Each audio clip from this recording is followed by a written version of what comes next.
અને હવે વાત અમરેલીની, કારણ કે અમરેલીના લેટર કાંડમાં નવા ઘટસ્ફોટ થઈ રહ્યા છે. આમ તો આ લેટર કાંડમાંથી લેટર તો હવે ગાયબ થઈ ગયો છે, પણ પાયલ ગોટી નવા આક્ષેપો કરી ખળભળાટ મચાવી રહી છે. મેડિકલ ચેકઅપ કરાવવાનો ઇનકાર કર્યા બાદ પાયલે પોલીસ સામે નવો મોરચો ખોલ્યો છે અને આ દરમિયાન આજનો ઘટનાક્રમ પણ જાણવા જેવો છે, ખૂબ રસપ્રદ છે.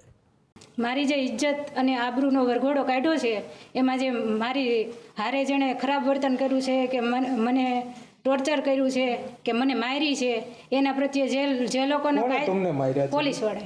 અમરેલીના બોગસ લેટર કાંડમાં પાસા સતત બદલાઈ રહ્યા છે. પાયલ ગોટીની ધરપકડમાં પાટીદારના એંગલથી શરૂ થયેલો વિવાદ હવે પાયલ પર પોલીસના કથિત અત્યાચાર સુધી પહોંચી ગયો છે. જામીન પર જેલ મુક્તિ બાદ પાયલે એવો દાવો કર્યો કે કસ્ટડીમાં તેમને પોલીસ દ્વારા દંડા વડે મારવામાં આવ્યો હતો. મારી જે ઇજ્જત અને આબરૂનો વરઘોડો કાઢ્યો છે, એમાં જે મારી હારે જેણે ખરાબ વર્તન કર્યું છે, કે મને ટોર્ચર કર્યું છે, કે મને મારી છે, એના પ્રત્યે જે લોકોને પોલીસ વડે.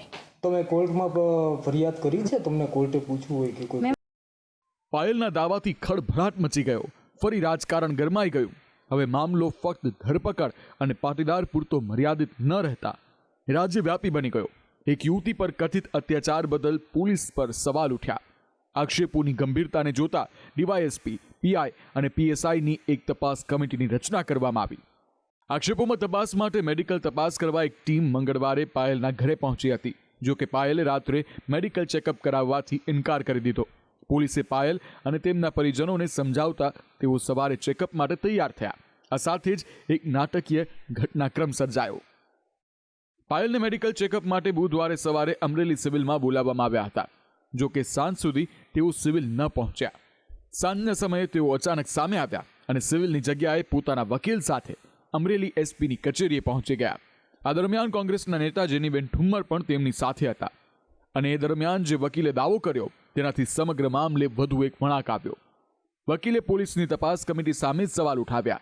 સાથે જ પાયલના મેડિકલ ચેકઅપ સામે પણ વાંધો ઉઠાવ્યો. તેમણે માંગ કરી કે ડીવાયએસપી કક્ષાના અધિકારીની હાજરીમાં પાયલનું મેડિકલ ચેકઅપ કરાય. વકીલે આક્ષેપ કર્યો કે આ સમગ્ર કાંડમાં એસઆઈટીના અધિકારીઓ જ સંડોવાયેલા છે. ઘટનાની તપાસ આઈજી કક્ષાના અધિકારીઓને સોંપવાની માંગ કરતા તેમણે હાઈકોર્ટમાં જવાની પણ તૈયારી દેખાડી. પોલીસ અધિક્ષકના હાથ નીચે કામ કરતા ડીવાયએસપી અને પોલીસ કર્મચારીઓની સીટ નિમીને જે ન્યાયપ્રિયતા છે તેમાં અમને કોઈ વિશ્વાસ નથી, એની નિષ્પક્ષતામાં વિશ્વાસ નથી. એટલે સીટ દ્વારા થતા મેડિકલ એક્ઝામિનેશનમાં પણ અમને વિશ્વાસ નથી. મેડિકલ એવિડન્સમાં 10 દિવસ પછી કશું નીકળે નહીં અને પોલીસ જાણે છે કે મેડિકલ એવિડન્સમાં કશું નહીં નીકળે, એટલે સીટનો રિપોર્ટ છે એનું પરિણામ અમને અત્યારે ખબર છે. તો એમાં ભાગીદારી થઈ અને પોતાની જાતને છેતરવાનું કામ આ દીકરી કરવા માંગતી નથી. પાયલે જ્યાં પોલીસ પર મારવાનો આક્ષેપ કર્યો હતો, ત્યાં પોલીસને નોંધાયેલા ગુનાની સામે આવેલી નકલમાં તેનાથી વિરુદ્ધ દાવો કરાયો છે.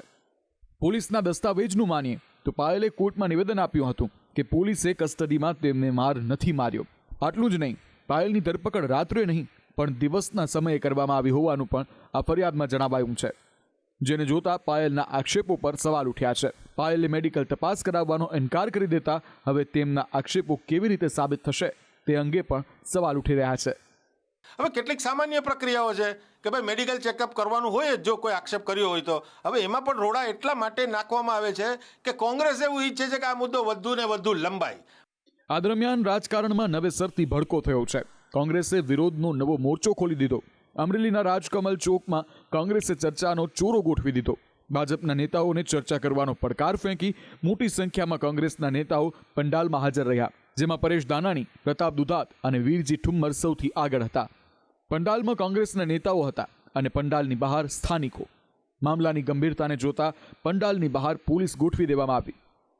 એક ડુપ્લિકેટ પત્રિકાના કારણે બનેલો આ કાંડમાં કોણ કોણ સામેલ છે, કોણ કોણ જવાબદાર છે, અને ચર્ચાનો સોરો એટલા માટે નામ આપ્યું છે કે રાજકીય રંગ આપ્યા વગર અમારા જનપ્રતિનિધિ ઉપર જે આરોપો લાગ્યા છે, ખનીજ ચોરીના આરોપ લાગ્યા છે, દારૂના અડ્ડા હકાવવાના આરોપ લાગ્યા છે, પોલીસની સાથે ભાગીદારીના આરોપ લાગ્યા છે, તો ખુલ્લા મંચ ઉપર આવો, આપણે એક એક વાત ઉપર પરેશભાઈના નેતૃત્વમાં આપણે ખુલાસા કરીએ.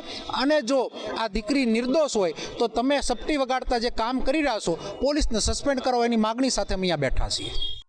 અહીં ઉલ્લેખનીય છે કે પાયલની ધરપકડ અને પાટીદારના મુદ્દે વિરોધમાં કોંગ્રેસની ભૂમિકા સૌથી મોટી રહી છે. પાયલ ગોટી જામીન પર જેલમાંથી બહાર આવ્યા ત્યારે તેમની સાથે કોંગ્રેસના નેતા જેનીબેન ઠુમ્મર હતા. પાયલે પત્રકારો સમક્ષ જે બે શબ્દોમાં પ્રતિક્રિયા આપી હતી તે શબ્દો પહેલા જેનીબેન ઠુમ્મર જ બોલ્યા હતા. સત્યમેવ જયતે, સત્યમેવ જયતે, સત્યમેવ જયતે. આ બાબતને જોતા જાણકારો કોંગ્રેસની ભૂમિકા સામે પણ સવાલ ઉઠાવી રહ્યા છે. મોટો સવાલ એ થઈ રહ્યો છે કે શું કોંગ્રેસ આ કિસ્સા થકી અમરેલીમાં પોતાને ફરી ઊભી કરવાનો પ્રયાસ કરી રહી છે કે પછી શું છે? પાયલ ગોટી પોતે આ કેસમાં ક્યાં છે, કેવી રીતે છે, એ કામ પોલીસે તપાસ કરવાનું છે. એ કામ પણ થઈ રહ્યું છે. અને એવા વખતે કોંગ્રેસના લોકો જે રીતે એને એક તુમુલ યુદ્ધ કે ભાઈ ચોકમાં જાહેરમાં આવો, આપણે વાતો કરીએ અને ભાજપને પડકાર ફેંકવો કે એમના ધારાસભ્ય આવી જાય છે, તો મને એવું લાગે છે કે ક્યાંક ને ક્યાંક કોઈ પીડિત વ્યક્તિ જે હોય છે ને આવી ઘટનાઓમાં, એ પોતે પણ કોઈનું મોરું બની જતા હોય છે. અને પાયલ ગોટી જેવી યુવતી કે જેની આખી કેરિયર હજુ બાકી છે અને જે એમ કહે છે કે એમને પટ્ટેથી મારવામાં આવે છે, આ મારવામાં આવી છે પોલીસ દ્વારા, તો ચોક્કસપણે એની ઇન્ક્વાયરી થવી જ જોઈએ. અમરેલીનો આ એવો કિસ્સો છે જેમાં વિપક્ષ કોંગ્રેસ અને આપની સાથે ખુદ ભાજપના અગ્રણી નેતાઓ પણ વિરોધમાં જોડાયા છે. વિપક્ષે જ્યાં પોલીસ અને સત્તા પક્ષના કેટલાક નેતાઓ સામે સવાલ ઉઠાવ્યા છે, ત્યાં અમરેલીના પૂર્વ સાંસદ નારણ કાછડિયા પણ તેમાંથી બાકાત નથી રહ્યા. પાયલ નામની દીકરી, એમના ઉપર જે આક્ષેપો થયા ને એમની જે ધરપકડ થઈ, રાત્રે 12 વાગે પોલીસે એમની ધરપકડ કરી, એમના ઘેર જઈ અને પોલીસ એમને રાત્રે 12 વાગે પકડીને લઈ આવ્યા. ત્યારે આ દીકરી કયા ગુનામાં રાત્રે 12 વાગે એને પકડવી પડે? આ દીકરી ભાગેડુ હતી, આ દીકરી ક્રિમિનલ હતી, આ દીકરી બુટલેગર હતી, આ દીકરી 8,000 રૂપિયામાં ખાલી પગારમાં નોકરી કરતી હતી એમના ઘરનું પરિવારનું ગુજરાન ચલાવવા માટે. આ પોલીસ કયું આ સાબિત કરવા માંગતી હતી અને કોને રાજી રાખવા રાખતી હતી? પોલીસ કોને રાજી રાખવા માટે આ કરતી હતી? દીકરી કહે છે કે મને સુવડાવીને પટ્ટા મારવામાં આવ્યા છે.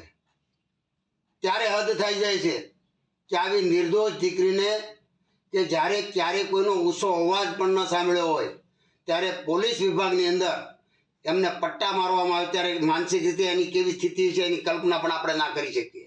દીકરીનો વરઘોડો નીકળે ને ત્યારે કોઈ પણ સમાજની દીકરી હોય, સમગ્ર ગુજરાત હોય કે દેશની દીકરી હોય, એનો વરઘોડો ન નીકળે. લેટરકાંડથી શરૂ થયેલો અમરેલીનો વિવાદ હવે ઘણો આગળ વધી ગયો છે.